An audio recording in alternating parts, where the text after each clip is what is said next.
Halo teman-teman, apa kabar? Baik kan? Assalamualaikum warahmatullahi wabarakatuh. Di cerita kali ini, kita akan kembali membahas kasus atau kisah nyata yang terjadi di Indonesia. Seperti yang kita tahu sobat, pondok pesantren adalah tempat di mana orang-orang itu menambah ilmu berkaitan dengan agama. Namun, di dalam cerita ini, akan ada seorang wanita yang taat beribadah, akan melakukan hal yang sangat di luar nalar. Tapi yang namanya manusia sobat, semua bisa terjadi, semua bisa berubah kapanpun. Bagaimana selengkapnya dari kasus ini? Mari kita bahas sama-sama.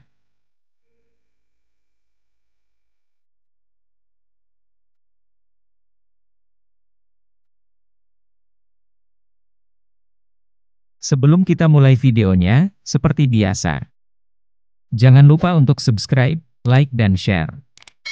Siapkan posisi ternyaman untuk menikmati video ini. Sudah. Makasih buat kalian yang sudah subscribe. Sekarang mari kita bahas.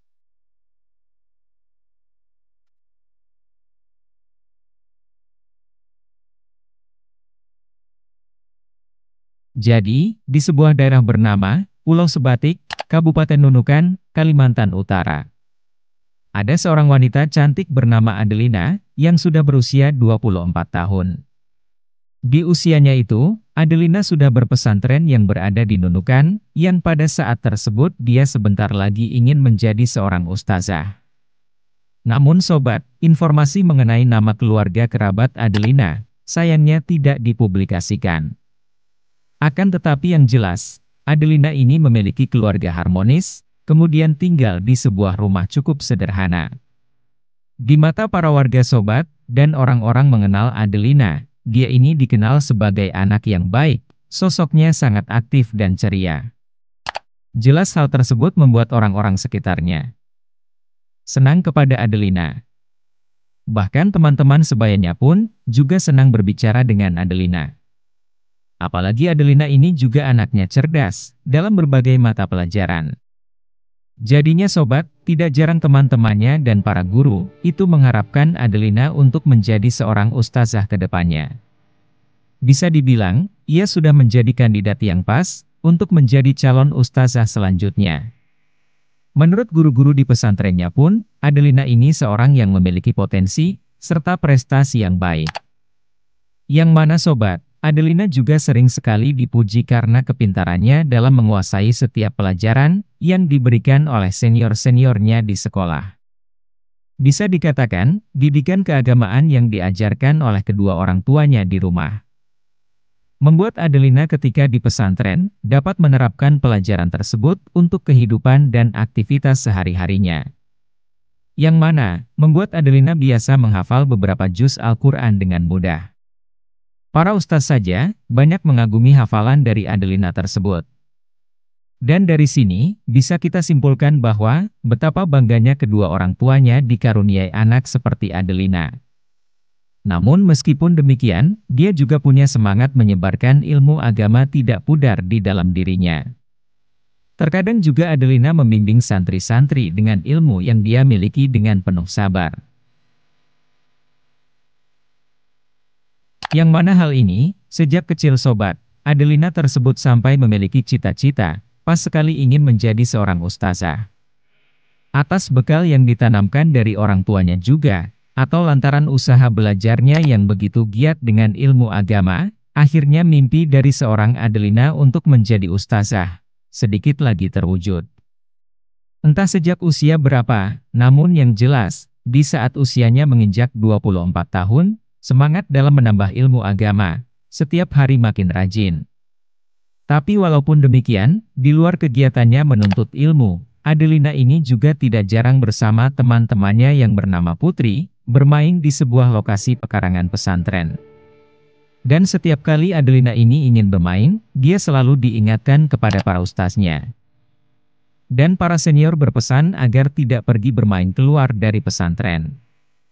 Adelina yang memang dasarnya adalah patuh dan penurut, dia pun mematuhi perintah dari para senior tersebut. Di balik kehidupan Adelina yang begitu harmonis, hiduplah seorang pria bernama Andi, usianya itu sudah 27 tahun. Jadi Andi ini sobat, seorang pekerja kelapa sawit, yang berlokasi di daerah Kabupaten Berau, Kalimantan Timur. Dia juga tinggal sebuah rumah kos di daerah tersebut. Kemudian Andi inilah, yang akan terlibat di dalam kasus ini. Singkat ceritanya, pada 8 Januari, tahun 2022 lalu. Entah bagaimana ceritanya Adelina dan Andi bertemu dan mulai dekat di saat itu. Tapi yang jelas, Adelina yang belum pernah merasakan hubungan asmara, mulai ingin untuk menjalani hubungan tersebut. Lalu sejak saat itu, Andi yang merasa kagum dengan paras dari Adelina, jelas menginginkan untuk melangsungkan pacaran. Di samping tersebut, Adelina merasa tidak karuan dengan dirinya, lantas menyambut perasaan itu. Barulah mereka menjalani hubungan pacaran, secara diam-diam. Bisa dikatakan sobat, Andi ini cukup berlebihan di hubungan yang ia jalani. Bagaimana tidak sobat, pada awalnya Andi hanya merasa cinta dengan Adelina. Namun lama-kelamaan setelah pacaran, muncullah perasaan di luar nalar.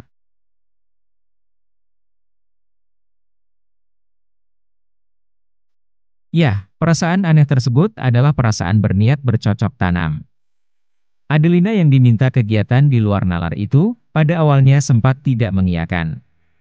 Tapi setelah memikirkan lebih lama, dan juga mungkin ada rasa polos, permintaan tidak wajar itu pun diiyakan.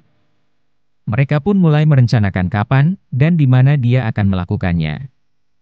Hingga, selang beberapa hari kemudian, Adelina pun meminta izin untuk keluar mengambil sesuatu kepada sang ustaz. Ustaz yang tidak merasa ada yang perlu dikhawatirkan, tanpa basa-basi mengizinkannya. Dan benar saja sobat, setelah berada di luar pesantren, niat Adelina hanya bertemu dengan sang pacar Andi saja. Diketahui, mereka bertemu di tempat yang tidak ada orang-orang. Jarang para warga untuk melewatinya. Kemudian setelah sampai di lokasi sesuai rencana, entah apa yang mereka pikirkan sobat, keduanya malah membuka punya satu sama lain, dan langsung bercocok tanam bersama. Bisa dikatakan, mereka melakukannya terus-menerus, bahkan sudah keluar. Barulah setelah melepas hasrat, Andi dan Adelina kembali ke tempat masing-masing, seolah kejadian tersebut menjadi kebutuhan saja. Namun yang lebih parahnya lagi sobat, Adelina yang baru pertama kali merasakannya, justru merasa ingin lagi. Yang mana, Adelina mulai berfantasi tidak wajar, akibat perbuatan di luar nalar tersebut, yang kurang lebih mengatakan, "Kenapa malah jadi kayak gini ya, tapi kok aku mau lagi," ucapnya. Sebelumnya sobat, Adelina ini menitipkan handphonenya kepada senior-senior, jadi tidak heran dia masih memiliki akses untuk menelpon atau mengirim pesan. Semenjak pertama kali melakukannya, bukannya menyesal, Adelina ingin lagi melakukannya bersama sang pacar. Di sisi lain, Andi juga merasa demikian, baru kali ini merasakan perasaan mantap. Hingga, akibat mereka tidak tahan satu sama lain, jelas Andi dan Adelina kembali melakukannya sebanyak 4 kali. Singkat cerita beberapa bulan mereka melakukannya, ternyata ada cerita lain yang teman Adelina lalui bersama sobat.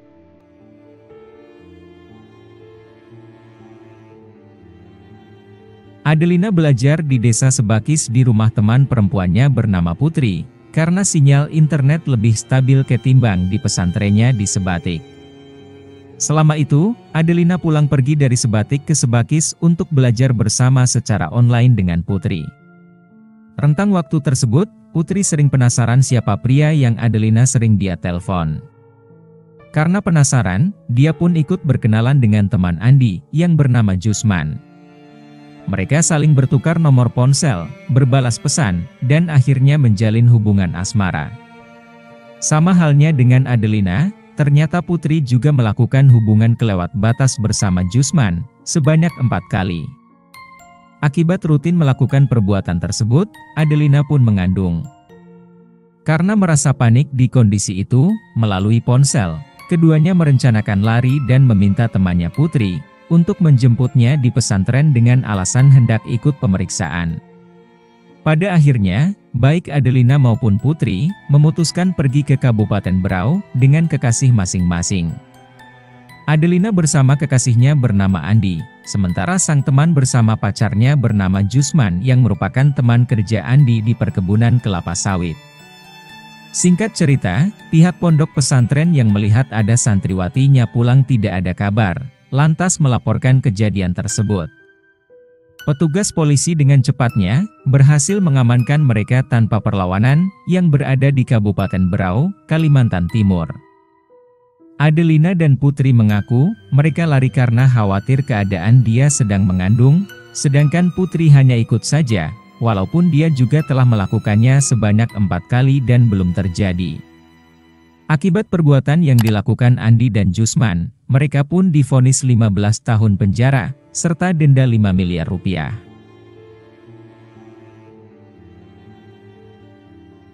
Bagaimana menurutmu guys? Di dalam cerita kali ini, kita belajar bahwa, yang namanya manusia sobat, sebaik apapun sifatnya, pasti ada sifat dia yang kita tidak ketahui. Di samping tersebut, kita juga tidak boleh menyalahkan sesuatu, hanya karena orang tersebut adalah seorang yang rajin beribadah, atau yang lainnya. Jangan menilai buku dari sampulnya sobat.